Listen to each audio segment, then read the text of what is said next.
To assalamu alaikum al'ummar jihar Kaduna. Kamar da kuka sani sunana Ismail, amma na san wasu sun fi kirana da DJ aiki. DJ, MC, sannan kuma jarumi mai kokarin tasowa a cikin masana'antar mu na fina-finan Hausa. Na san ta wani bangaren ina nishadantar da ku.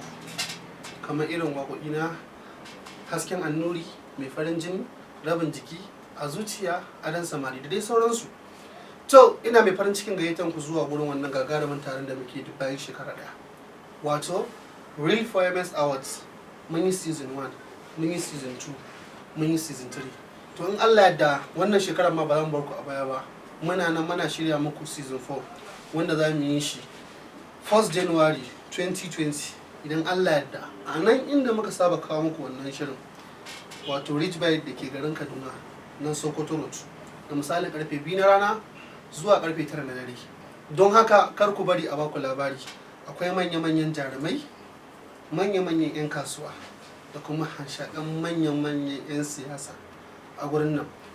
Ina mai farin cikin sanar da ku zo mu haɗi domin ku ga yadda nake performing. Bardi na son don kwatanta muku yadda nake zankuni amma ba zan yi ba. Kar ku kashi daɗin sai kun zo. Shi aure baka yi shi ba.